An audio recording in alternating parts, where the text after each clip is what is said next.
You tell yourself you want closure, but what you really want is to feel safe again. You want your body to stop bracing. You want your chest to stop tightening when your phone is quiet. You want your mind to stop replaying every sentence like it is evidence in a trial. You want to stop feeling like you have to do something right now or you will lose them forever. That is the difference that changes your life. Closure is a story your mind wants. Safety is what your body needs. In this episode, I'm going to show you how to tell the difference through a realistic situation, because your body recognizes real moments faster than theory. You will hear what the anxious urge sounds like, what it is trying to protect you from, how the other person's behavior keeps the loop alive, and what to do so you stop chasing the feeling of relief. If this kind of clarity helps your nervous system settle, subscribe. PsychBond is a daily decoder for psychology, relationships, and avoidant and anxious attachment patterns, so you stop guessing. Let us start with a simple setup. Meet Claire. Claire is smart, funny, and grounded in most parts of her life. She is not a person who chases everyone. She is not someone who falls apart with every dating situation. But there is one type of bond that flips a switch in her body. The bond where the person is warm, then distant. Present, then hard to reach. Close, then gone. That is the bond that makes Claire feel like she is not herself, and she hates that feeling. She hates how she starts checking her phone. She hates how she starts rewriting messages. She hates how she starts thinking about the person while doing basic things like brushing her teeth. She tells herself she wants closure because closure sounds mature. Closure sounds clean. Closure sounds like the responsible adult thing to want. But what she actually wants is for her nervous system to stop sounding the alarm. Now meet Matt. Matt is charming, confident, and emotionally hard to read. When he is with Claire, he is attentive. He looks into her eyes. He asks questions. He is affectionate in a way that feels personal. He sends messages that feel intimate. He says things like, "I like being with you. I feel calm with you. I miss you." When Claire reads those words, her body softens. Her shoulders drop. Her mind stops racing. She thinks, "Okay, this is real." Then something happens. Matt goes quiet for a day. Then 2. Then 3. When he returns, he acts like nothing happened. He might say, "Sorry I was slammed." He might send a sweet message. He might flirt. He might ask to see her. And every time he returns, Claire feels relief. Her body says, "Thank God." Her mind says, "See, it was not over." And then the cycle continues. Warm, quiet, warm, quiet. That is the relationship shape. Now, here is the night that starts the whole closure versus safety question. Claire and Matt have a great date. It is one of those nights that feels like progress. They are not just laughing, they are talking about real things. Matt opens up a little. Claire opens up a little. They end up back at his place. They are close. They are tender. It feels like a bond, not just chemistry. In the morning, he makes coffee. He kisses her forehead. He says, "Text me when you get home." Claire leaves feeling light. She is not trying to lock him down. She is not trying to force anything. She just expects the baseline to keep rising because that is what closeness usually means in a secure connection. Later that day, she texts him something simple. "Home safe. Last night was really nice." He responds with a heart and says, "Me too." And then he goes quiet. The next day, nothing. The next day, still nothing. Claire tells herself to be chill. She tells herself he is busy. She tells herself she is overthinking. But her body does not believe her words. Her body starts scanning. Her body starts bracing. Her body starts acting like she is about to be dropped. On day 3, she opens their chat and starts writing. "Hey, everything okay?" She deletes it. Too needy. She writes, "Hope your week is going well." She deletes it. Too soft. She writes, "I feel like you went cold after we were close." She deletes it. Too intense.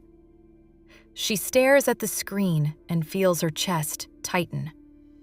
That is the anxious moment in its purest form. It is not just a thought. It is a body state. Now on day 4, Matt sends a message. "Hey you, busy week. Want to come over tonight?" And the relief hits Claire like a wave. Her mind says, "He wants me." Her body says, "We are safe again." She starts typing yes immediately. Then she pauses. And this is where the whole episode lives. She asks herself, why do I feel like I need to say yes right now? Why does this feel like oxygen? Why does it feel like if I do not respond perfectly, I will lose him? She tells herself she wants closure. She thinks, I need to talk to him about the silence. I need him to explain. I need him to tell me what he feels. I need him to tell me why he does this. That sounds like closure. But under that is something else. Under that is safety. What she really wants is to stop feeling like she is dangling. She wants to stop feeling like closeness gets punished. She wants to stop feeling like she has to accept whatever is offered or risk losing the person. So, let us slow this down and make it very clear. Closure is when you need a story. You need them to say the right words. You need them to explain what happened in a way that makes your mind settle. Safety is when you need a pattern that lets your body relax. Safety is not about the perfect explanation. Safety is about knowing what happens next. Safety is about not being left guessing.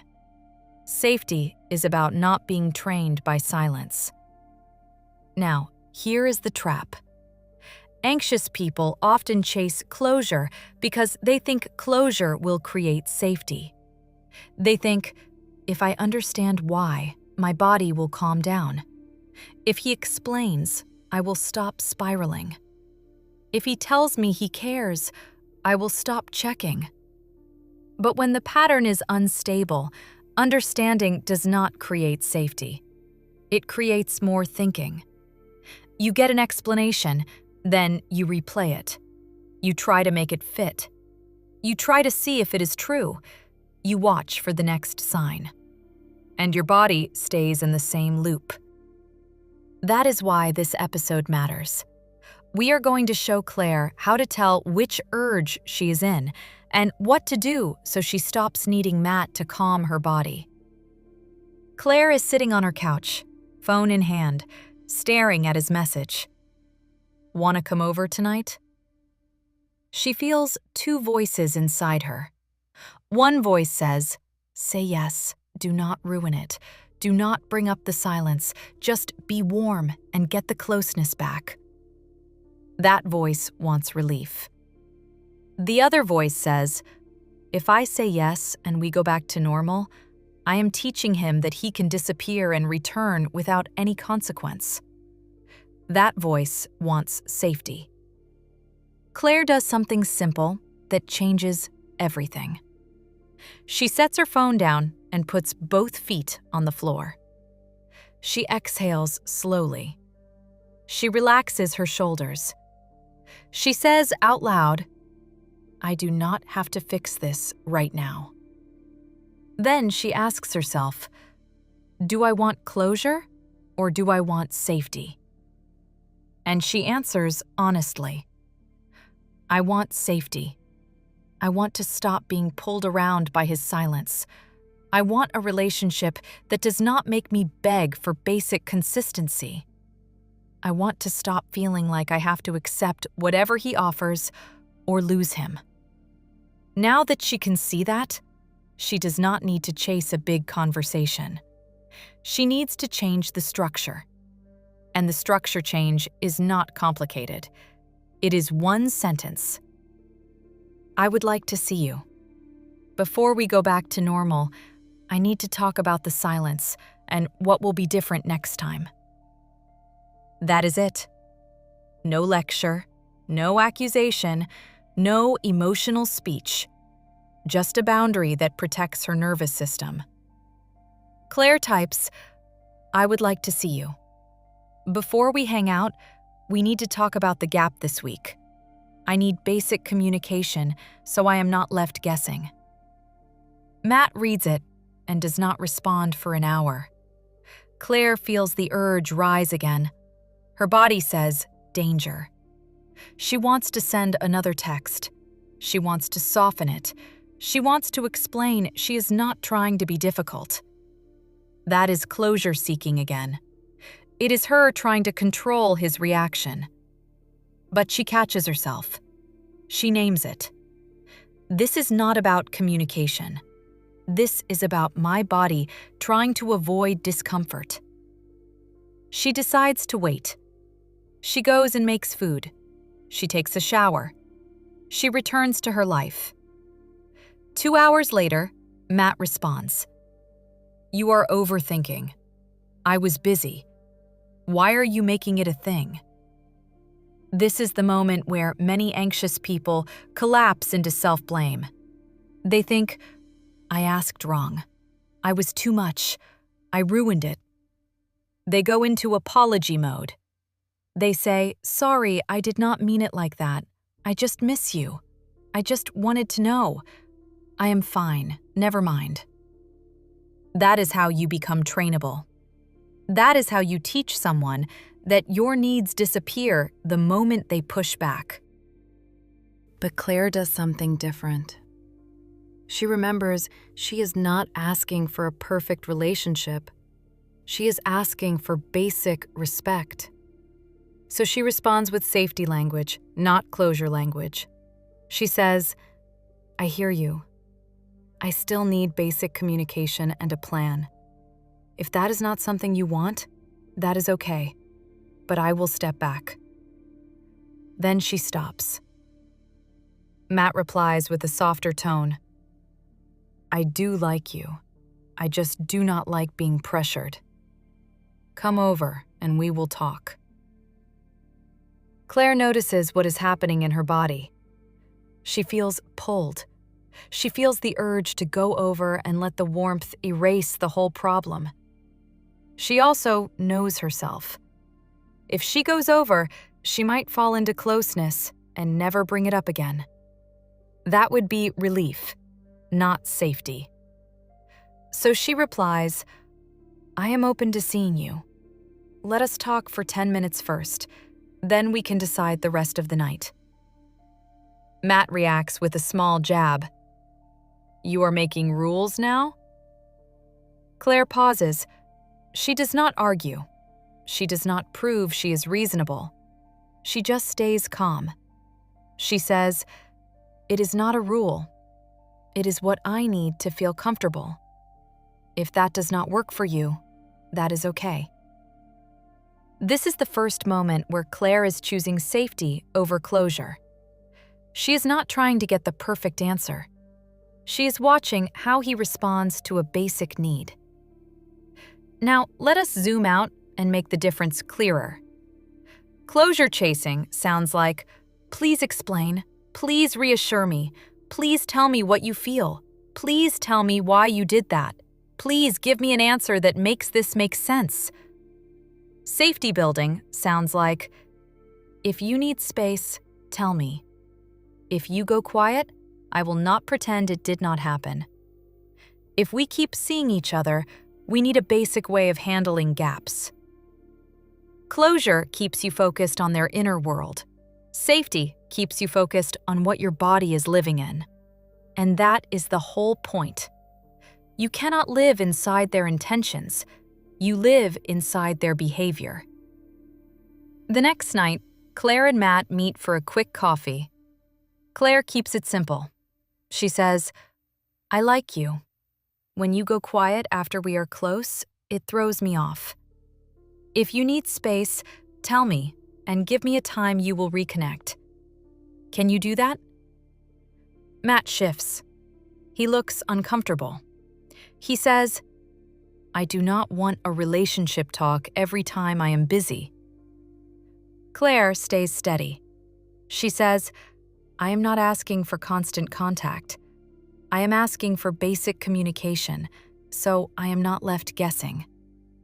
That is it. Then she stops. This is another big moment. Claire is not trying to win an argument. She is watching whether he can handle a calm request without punishing her. Matt says, okay, I can do that. I can just tell you when I'm slammed. Claire notices her body soften a little. Not because she got closure, but because she got a specific behavior that could create safety. Then she adds one more small step, still calm. She says, and if you need a day after we are close, tell me that too. Just say you need a day and you will check in tomorrow. Matt nods. He says, fine. Now, here is where most people make a mistake. They treat this conversation as the proof. The real proof is what happens next. The real proof is the next time he feels overwhelmed. Does he do what he just said, or does he disappear again? That is why safety is not a speech. Safety is a pattern. A few days later, Claire texts him a simple question. What day works this week? Matt replies, Thursday. Claire says, great, what time? He says 7. This is small, but it matters. Plans are a safety signal. Then, on Wednesday, Matt goes quieter again. Claire feels the old alarm wake up. She wants to ask, are we okay? She wants to do a big check-in. She pauses.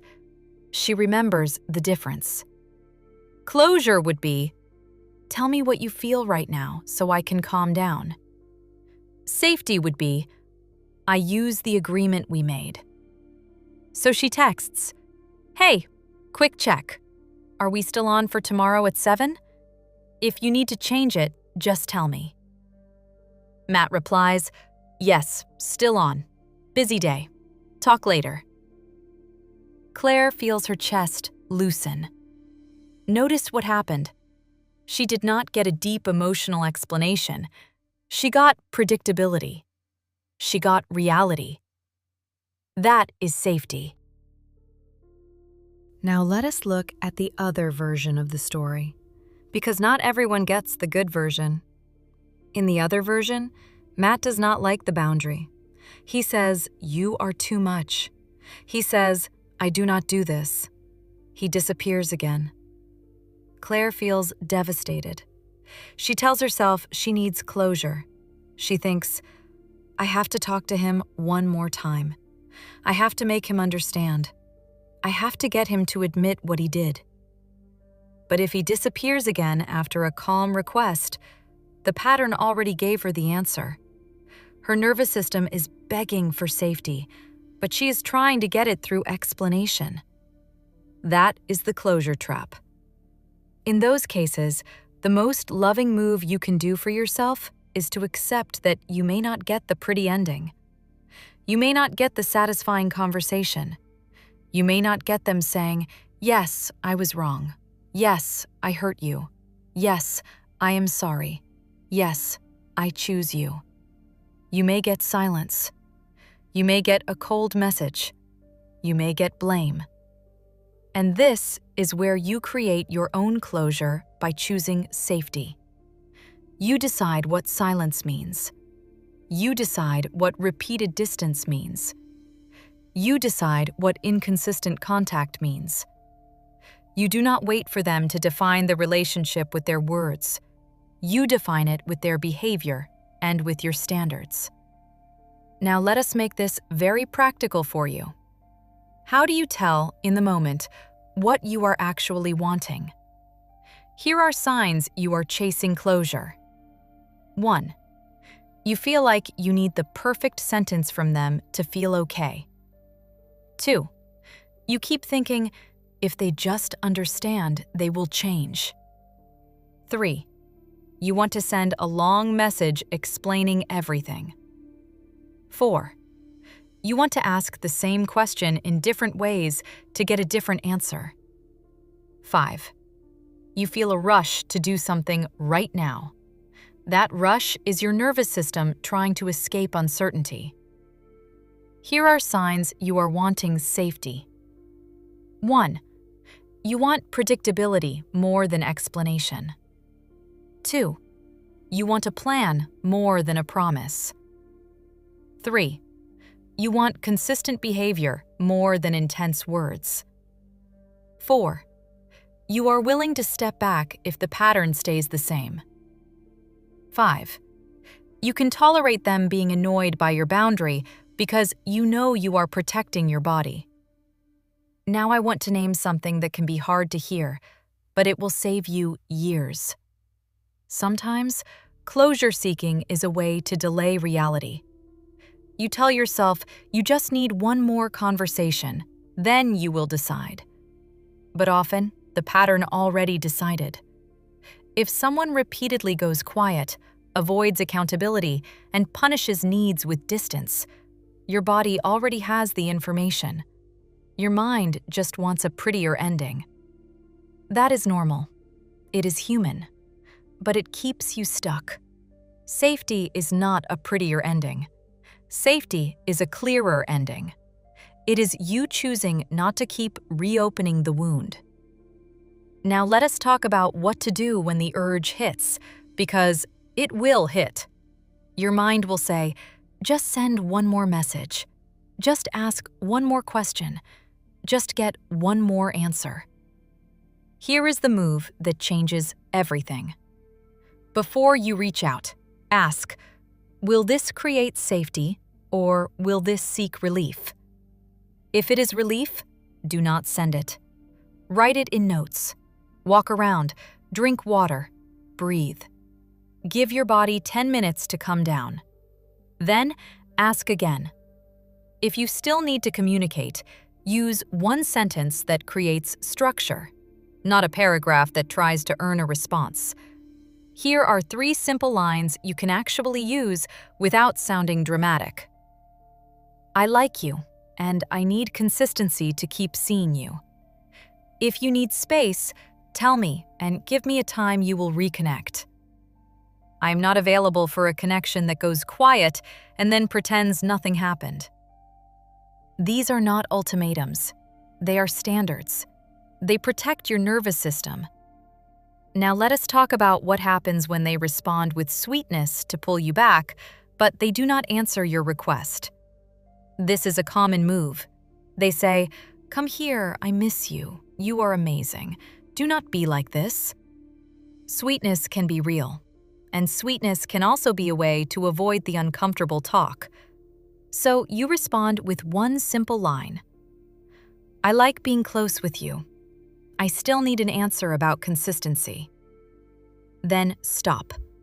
Do not keep talking. Do not keep convincing. You are not trying to win a debate. You are trying to live in a relationship shape that does not make your body panic. Now let us talk about why this is specifically an anxious attachment problem.